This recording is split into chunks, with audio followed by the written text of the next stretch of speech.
안녕하세요. 대소문입니다.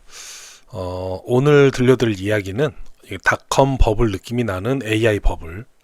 워렌 버핏도 현금화 하는데 주식에서 소탐 대실은 잊지 말아야 하는 명언이라는 이야기를 한번 해보려고 합니다.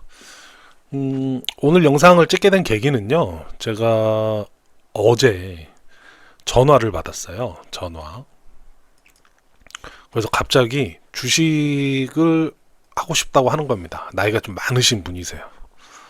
근데 이분이 주식의 주자도 관심이 없던 분이고 그냥 나이가 저보다 꽤 많으셔서 주식하면 망한다.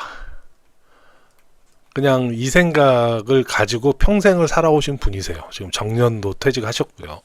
그런데 그분이 갑자기 주식을 하면 어떠냐라고 저에게 얘기를 하는 겁니다. 그래서 제가 왜 갑자기 생전 안 하던 걸 하시려고 하냐 그랬더니 언론도 그러고 유튜브에서도 5,000포인트까지 간다. 코스피죠. 이런 얘기를 하면서 주식을 안 하면 바보같이 막 얘기를 하더라는 겁니다. 근데 저는 일단은 지금은 아닙니다. 주식을 하시려면 제가 재작년에 뭐 주식하면 다 죽네 하던 그 시절에 그때부터 분할 매수를 하셨어야지. 지금은 들어가면 안 되는 시기입니다. 주식은 쌀 때 사고 비쌀 때 파는 거지 비쌀 때 들어가는 게 아니다. 이 얘기를 했거든요. 그랬더니 이제 좀 거부를 하시더라고요. 그래서 제가 이 말씀을 드렸어요. 소탐 대시를 생각하셔야 됩니다. 지금 4,200포인트 정도 됐는데 여기서 설령 5,000포인트를 간다고 하면 단순히 수치상으로는 약 20%가 수익이 납니다. 그런데 20%를 먹기 위해 들어갔는데 혹시나 삐끗해서 떨어지기 시작하면 닷컴버블 시절 같은 경우는 마이너스 70% 정도까지도 떨어졌다.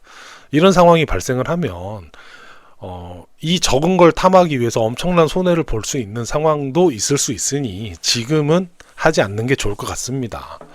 근데 만약에 재작년이나 작년 말쯤에 제가 유튜브를 통해서도 지금은 주식 사야 되지 않을 땐가 싶어요. 싸니까 이런 얘기 했을 때 만약에 사셨다면 지금은 2배, 3배의 수익이 났을 건데 이때는 수익률이 그때도 제가 똑같은 말씀 드렸지만 100%, 200%의 수익을 먹을 수도 있지만 떨어져도 2, 30%밖에 안 떨어진다. 그럴 때 들어가는 거지 지금처럼 먹을 수 있는 게 20%인데 잃을 수 있는 게 마이너스 70%가 생긴다면 과연 들어가야 되는가? 제가 그래서 이제 극구 말렸습니다. 그래서 이 영상을 찍게 됐는데요. 먼저 보면 투자의 신이시죠. 이제 올해 은퇴를 하셨습니다. 워렌 버핏 뭐라고 해야 되냐? 투자의 신이십니다. 이제 워렌 버핏이 보면 이게 제목도 있지만 현금 3,817억 달러 사상 최대의 현금을 보유 중이라고 나왔습니다. 11월 2일 네, 어제 기사입니다. 어제. 이게 보면은 이 쿼터 그러니까 25년 상반기에 2천억 달러 좀 넘게 현금을 보유했거든요. 근데 불과 이제 한 개의 분기가 지나고 이제 4, 4분기 접어들었는데 거의 2배 정도를 더 늘린 겁니다. 현금을. 워렌 버핏이 지금 현재 막 보면은 엄청나게 다 팔아 제끼면서 현금만 가지고 있어요. 물론 이제 그걸 채권 같은 데 투자를 하고 있지만 이 기사의 내용 중에 잠깐 보면 1990년 후반 닷컴 버블 당시에도 공격적 매수를 자제하며 이해할 수 없는 비즈니스에 돈을 넣지 않는다 라고 말했었다. 이 당시에 사람들이 많은 버블 정점에서 바보 돈을 안 넣어서 돈을 못 버내라고 비난을 했지만 실제적으로는 붕괴 이후에 그는 압도적인 수익률로 귀환을 했다라고 얘기를 했습니다. 빌 스미스라는 사람이 누군지 모르겠는데 버핏이 지금 현금을 쌓아두는 이유는 간단하다. 이 시장이 언젠가 무너질 것을 알고 있기 때문이라고 얘기를 했습니다. 여기서 이제 내용은 보면 그냥 떨어졌을 때 쌀 때 사가지고 기다려서 많이 올라가면 수익률이 막 몇 배가 뻥튀기 되지만 지금 들어가가지고는 정말 조금 먹는 거거든요. 그걸 위해서 너무 리스크를 가질 필요는 없다. 버핏은 그건 알고 있겠죠. 그리고 여기서 나와 있지만 제가 이 영상을 찍는다 해서 당장 내일 떨어진다는 얘기가 아닙니다. 언젠가 무너질 것이라는 거. 지금은 매우 위험한 시기다 라는 거를 저는 얘기를 하고 싶은 거고, 언제 무너질지 안 무너질지 아무도 알 수가 없어요. 저는 안정지향적이기 때문에 말씀을 드리는 거고요. 이제 이거는 이제 닷컴 버블하고 AI 버블을 한번 비교를 해본 게 있더라고요. 제가 이제 많이 검색을 하다 보니까 이제 닷컴 버블은 아시죠? 이제 인터넷 닷컴이 들어가는 이제 웹사이트 같은 것들이 이제 엄청나게 올랐던 시절이고, AI 버블은 이제 지금이죠. 이제 버블인지 아닌지는 모릅니다. 여기도 물음표 있는데, 생성형 AI, 오픈 AI 많이 들어보셨죠? 요즘 유튜브 보면 또 AI가 만든 가짜 영상들도 엄청 많죠. 그리고 AI는 이제 칩이 필요하기 때문에 이제 반도체도 같이 엮여 있습니다. 그래서 이제 요즘 뭐 삼성전자 그리고 하이닉스 같은 거 이제 많이 오르고 있죠. 자, 이제 주가 상승 원인은 역시 뭐 기대감 뭐 이런 것들이 있었고, 지금도 마찬가지예요. 실적이 올라가고 있다고 여긴 써 있는데 뭐 적자가 엄청납니다. 기업 수익성은 이제 닷컴 버블 시절엔 대부분 적자였고, 이제 AI 버블에는 대형주는 흑자라고 하는데 사실은 거의 적자예요. 적자도 엄청난 규모입니다. 퍼는 높다고 합니다. 이제 밸류에이션을 보면은 이제 PER, 퍼 같은 경우가 이제 닷컴 버블 시절에 25배였는데 현재는 AI 기업들이 30배가 넘는다고 하더라고요. 근데 이제 퍼만 가지고 뭐라고 할 수는 없는 게, 이거는 약간 기대 심리도 반영이 되고 시대의 흐름도 반영이 되기 때문에 조금 봐야 된다고 생각이 듭니다. 뭐 주요 기업은 이제 야후, 아마존, 시스코인데 야후는 뭐 이제 거의 없어졌죠. 야후 재팬만 남아있고, 지금 야후는 없어진 기업이고, 요즘은 이제 항상 많이 나오는 엔비디아, MS, 메타, 아마존 등이 이제 뭐 AI 기업이라고 합니다. 오픈 AI는 아마 상장 안 했을 거예요. 리스크는 이제 이 당시에는 실적 부재, 과잉 상장. 그러니까 이 당시에 웹 닷컴만 달고 있으면 이제 막 IPO를 해서 현금을 땡겨오고 했는데 돈을 못 벌었어요. 실적이 없었죠. 그리고 이제 엄청나게 뭐 이제 과잉해서 이제 돈도 끌어왔고, 또 이제 미래의 청사진만 바라봤죠. 무조건 떼돈을 벌 거다. 하지만 실제는 그러지 못했죠. 지금은 이제 고평가, 지금도 역시 고평가 소리를 듣습니다. 그리고 경기와 탈동조화라는 말은 뭐냐면, 실제 우리가 얘기하지만 실물 경제가 안 좋아요. 요즘 경기 좋다고 느끼는 사람 별로 없습니다. 근데 이제 얘네들만 계속 경기와 상관없이 우리는 먹고 살기 힘든데 계속 올라가고 있는 상황이죠. 그러니까 일반적으로 경기가 좋을 때 주식도 올라가고 경기가 나빠지면 주식도 떨어지는데, 지금은 경기는 나쁜데 얘네들은 올라간다. 지금 이런 상황입니다. 네, 이런 표를 막 뭐라고 해야 되나? 이러니까 무조건 떨어질 거예요, 무조건 오를까, 이렇게 생각은 하지 마시고요. 그냥 아까도 말씀드렸지만 지금은 소탐대실, 리스크가 너무 커지고 있다. 내가 얻을 수 있는 수익에 비해. 그리고 두 번째는 안정지향적인 투자 성향을 가진 제 입장에서는 여러분들도 한번 조심스럽게 이런 생각도 할 수 있구나 라는 걸 한번 말씀드리고 있는 거고요. 제가 이제 또 이제 지금 요즘 좀 진짜 되게 불안하다고 느끼는 거에 대해서 여기서부터가 중요한 내용인데 한번 얘기를 해보겠습니다. 오픈 AI가 1년 매출이 120억 달러를 기록했습니다. 어마무시한 매출을 기록했는데 적자가 너무 많아서, 적자가 여전히 기록되고 있어서 300억 달러 추가 자금을 조달을 하려고 한다 라고 나와 있는 건데요. 이 내용들은 이제 뭐 돈을 많이 벌었다, 근데 실제 적자가 계속 이어지고 있다, 뭐 최근 12개월 동안에도 5억 4천만 달러의 적자를 기록했다, 뭐 이런 내용이 나와 있는데, 여기서 저는 이 부분이 되게 중요하다고 생각했어요. 뭐냐면 이쪽에 보면 현금 소진 예상 규모를 80억 달러, 약 11조 원이 사라질 것 같은 생각이 드는데, 이런 생각이 드니까 오픈 AI는 이 막대한 비용을 감당하기 위해 다시 한번 대규모 자금 조달에 나섰다라고 나와 있죠. 300억 달러, 약 41조 원, 41조 5천억 규모의 이제 펀딩을 진행을 하고 있는데, 제가 이제 좀 의구심을 가졌던 게 이 부분이죠. 이번 펀딩에는 기존 주주들의 참여가 두드러진다. 그러니까 이미 기존에 투자했던 분들이 또 돈을 넣었다는 거죠. 정말 긍정적으로 본다면 신규의 투자자들이 많았을 건데 지금 애매한 부분도 있으니까 계속 적자를 보고 있고 경쟁도 많잖아요.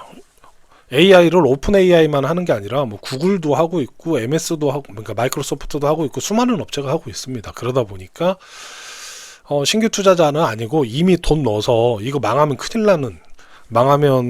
나는 공동 운명체인 사람들이 또 돈을 넣었다는 얘기가 나오죠.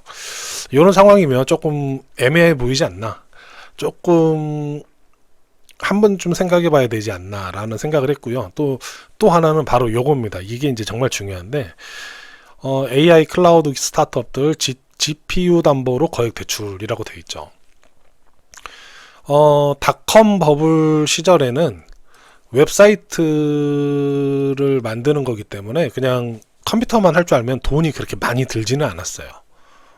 그냥 닷컴이라고 이제 사이트만 만들면 됐기 때문에 엄청난 투자금이 들지는 않았지만 AI는 이제 그 GPU라고 아시죠? 그래픽 카드.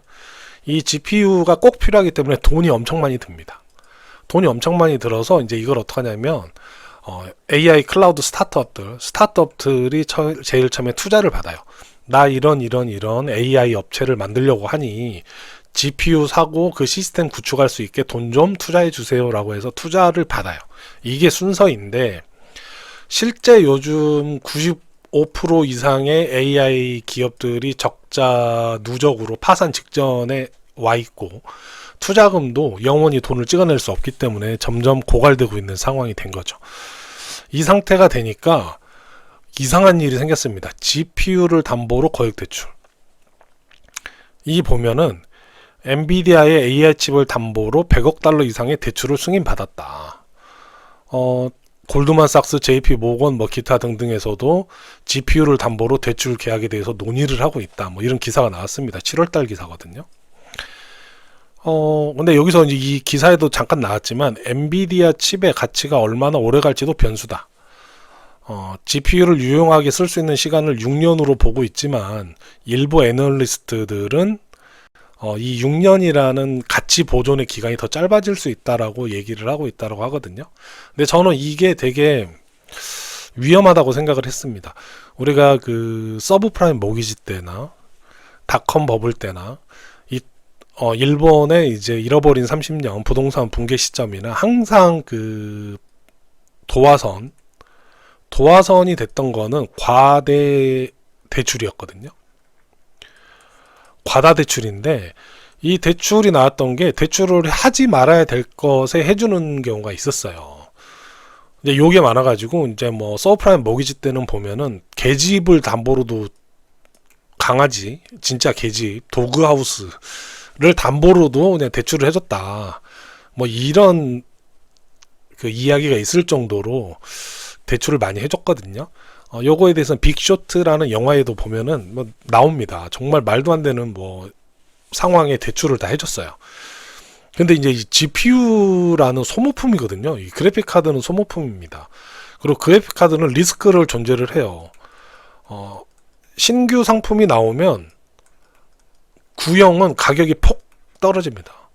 폭삭하죠. 그리고 또 하나는 경쟁 업체. 엔비디아 뿐만 아니라 AMD라든가 요즘은 마이크로소프트, 아마존, 구글 등등에서 전부 지금 그래픽카드 만들고 있어요. AI용 칩을 만들고 있습니다. 근데 지금 현재는 이제 엔비디아가 가장 성능이 좋기 때문에 쓰지만 점점 이런 데서 어느 정도 성능이 따라오게 되고 가격이 저렴하다면 엔비디아 그래픽카드는 한순간에 폭락을 할 수도 있는 상황이거든요. 엄청난 이거는 현재 독과점이지만 언제든 깨질 수 있는 독과점이란 거죠. 그런 리스크가 있음에도 불구하고 이 GPU를 담보로 엄청난 돈을 대출해준다. 이거는 저는 지금 거품 대출이지 않나라는 생각을 합니다. 물론 아니라고 생각하시는 분도 있겠죠. 우리가 그래픽카드를 담보로 대출을 땡겨주세요라고 했을 때 그게 담보 능력이 있는가에 대해서는 개개인의 판단이 있겠지만 단시간은 있을 수 있지만 아까도 말씀드렸지만 신규 제품, 신제품이 나오거나 경쟁 업체에서 제품이 나와버리면 기존의 구형 그래픽 카드는 어떻게 될지 모르는 겁니다. 이 GPU 가치는 어떻게 될지 알 수가 없는 거죠. 그런데 이러한 불확실성이 있음에도 이런 거액을 대출한다는 거는 두 가지라고 생각합니다. 첫 번째는 엔비디아가 지금 엄청난 시가총액 1위죠, 전 세계. 이 GPU에 대한 계속 판매량과 이거를 계속 유지하기 위해서 신생업체들에게 이 GPU를 밀어내기처럼 대출 알선까지 해주고 밀어내기를 하고 있다. 그러니까 실적 부풀리기를 하고 있다. 이렇게 판단을 할 수도 있을 것 같고요. 두 번째는 버블이 끼고 있는 거 아닌가. 왜냐하면 위험한 대출이 나오기 시작하면 그건 터질 수도 있기 때문이죠. 이런 생각을 하고 있어서 오늘 영상을 만들어 봤습니다. 지금은 뭐 역대급으로 주식 상승이라서 지금 환호성이 많이 울려 퍼지고 있죠. 그런 시점에 이런 영상을 만들면 조금 저도 욕먹을 거 좀 각오하면서 무섭기도 하지만 세상은 무조건 긍정만 바라볼 수는 없다고 저는 생각을 합니다. 그렇기 때문에 저는 아까도 말씀드렸지만 또 항상 언제나 다른 영상에서도 말씀드리지만 안정 추구형 투자를 하기 때문에 지금 시점은 이제 소탐 대신 앞으로 올라갈 수 있는 게 20%라면 떨어질 수 있는 거는 70% 이상의 손실도 날 수 있기 때문에 소탐 대시를 생각하면서 기존에 가지고 계신 거라면 분할 매도라든가 이런 식으로 접근을 하시고 가능하면 좀 기다리시는 것도 낫지 않나 생각을 합니다. 투자의 신이라는 워렌 버핏도 지금 다 팔고 현금으로 가지고 있습니다. 한번 좀 참고하실 만한 내용이지 않을까 생각합니다. 오늘도 긴 영상 봐주셔서 감사하고요. 다음에 또 더 재밌는 영상으로 찾아뵙겠습니다. 감사합니다.